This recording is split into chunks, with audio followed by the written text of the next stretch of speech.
33% of third graders have untreated cavities. So I'd like to address this question to Legislator Lee D'Amato. And can you please tell us how you propose to ensure that New York's children grow up healthy and have access to comprehensive health and dental care? Sure, thank you for the question, and it's a very important question. As we all know, we are having a debate nationwide right now concerning health care, the cost of health care, the affordability of health care, and how do we pay for it. What we've done on the county level, and again, this has been done on a bipartisan level with government at work. It's not part of any campaign, but it's part of governing. And I can speak for myself, the treasurer, my colleague Dwayne Gregory, as well as Legislator Stern. We've spent an awful lot of time making sure that we maintain adequate funding for our health centers here in Suffolk County. They are extremely important to our neighborhoods. They are extremely important to our children. Every year, year after year, we have this debate. We have budgetary considerations that are always consuming us, especially in a very difficult economy. But what we've always made a priority is ensuring that we have adequate funding going not only to the Dolan Family Health Center, which is right here in Huntington, but all of the health centers throughout Suffolk County. It's very important to do that. We fight for that funding every year, and the legislature, frankly, is the guarantor to make sure that those health centers remain open and that they can handle the demand. And we've been very successful in doing that. So I agree with the question that it's important. Healthcare is something that we have to make a top priority, and your Suffolk County government has been doing that. Thank you. Okay, the next question is for Legislator Dwayne Gregory, and this is regarding child abuse and neglect. Every 50 minutes, a case of child abuse and neglect is reported on Long Island. How will you help prevent abuse in your district?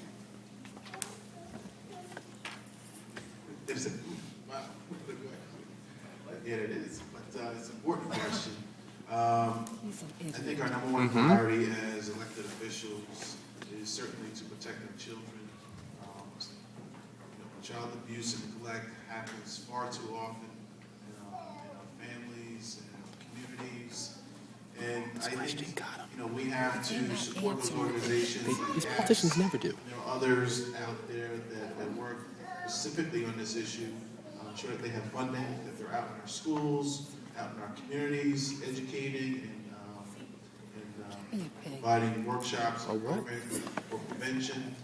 The bill that I had put forward, fortunately, didn't get the support of the county executive, but something that I will be also looking to work with the next county executive, whoever he or she may be, was to have a domestic violence registry.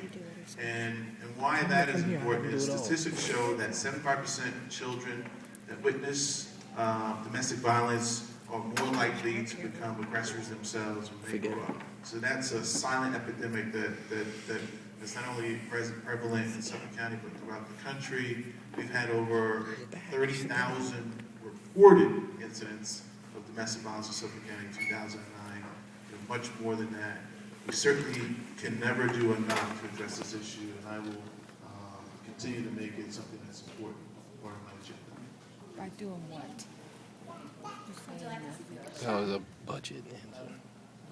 One of the priorities is funding public education. In each school, we have nurses, we have social workers, we have trained teachers that are very aware of the telling signs of abuse. And I think we just need to continue to educate our staff that spends more time with our children sometimes than we do, and educate public, continue to fund public education.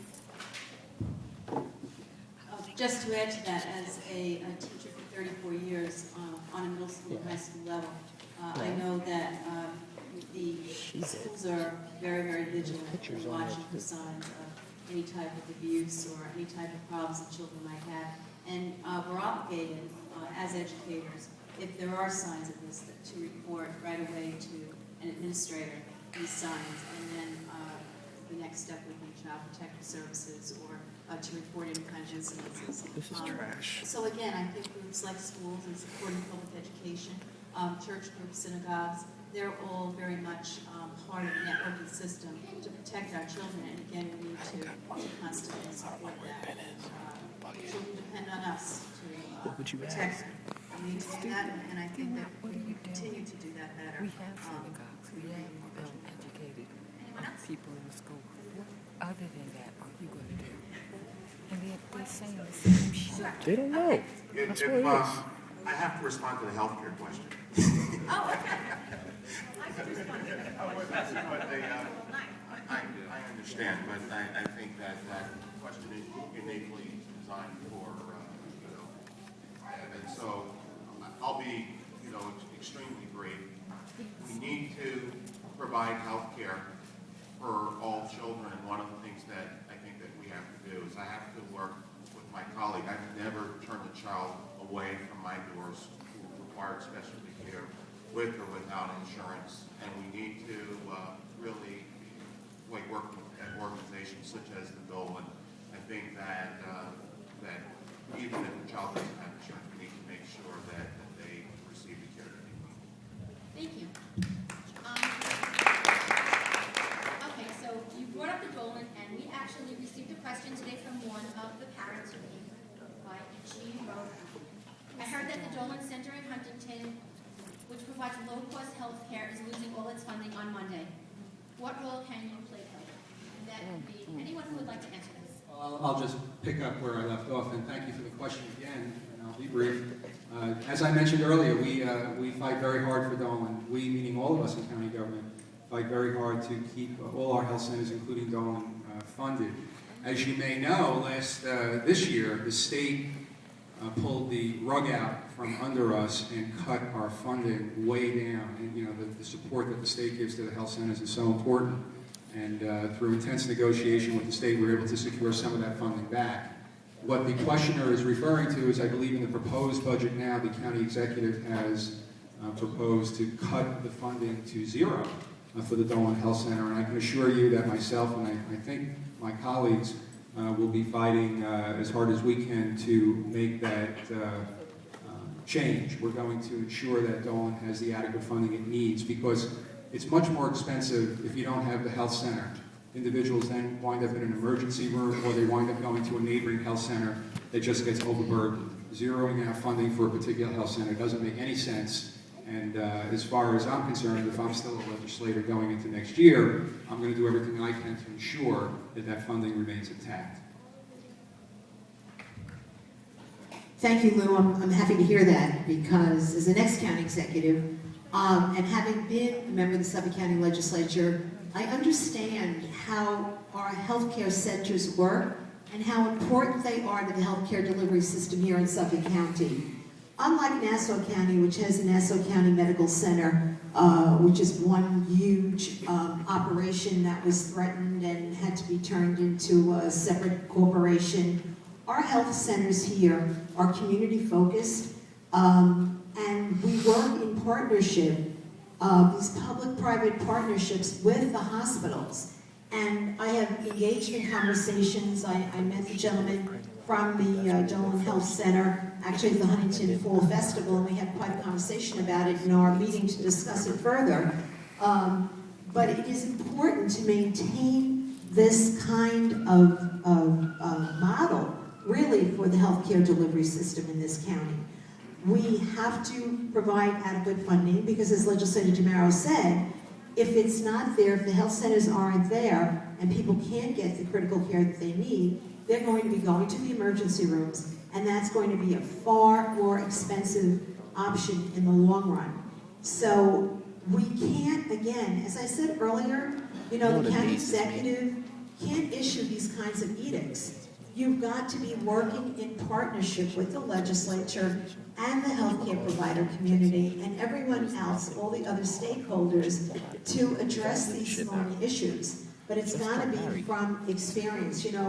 I serve as the chair of a not-for-profit Catholic Health Services, actually, for Nassau Suffolk County. I chair their continuing care division, which encompasses home health and hospice care and a couple of nursing homes and Maryhaven.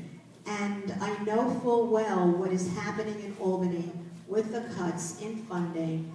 We also need to be more vigilant and aggressive and again, joining together to lobby against the cuts that we've seen coming from Albany and working collectively with the other counties in the state, the downstate region, and I've already met with the county executive of Nassau County and the county executive from Westchester County. And as a downstate region, we get so far fewer dollars coming back to us here in the downstate area than we send up to Albany. And that is totally, totally unfair for healthcare, for education, for not-for-profit community, for maintaining our roads and bridges, everything across the board. We do not get back a portion, the right portion that we should be getting back. But we've got to work together to address that. When I was first in the legislature, mandates were killing us as they are now. But the legislature, working with the county executive, had an initiative to stop the mandate madness. And we lobbied together against it. But then what happened? The economy got better, and it kind of fell off the radar. And now that the economy is not as good as it should be, and being the one sitting there paying the bills and having to make a $33 million payroll every 2 weeks, I know what this is doing to us. So again, together, we will address it. Together, we have to make sure we get our fair share. Thank you. All right, we're going to ask one more question, and then I'm going to open it up to people in the audience.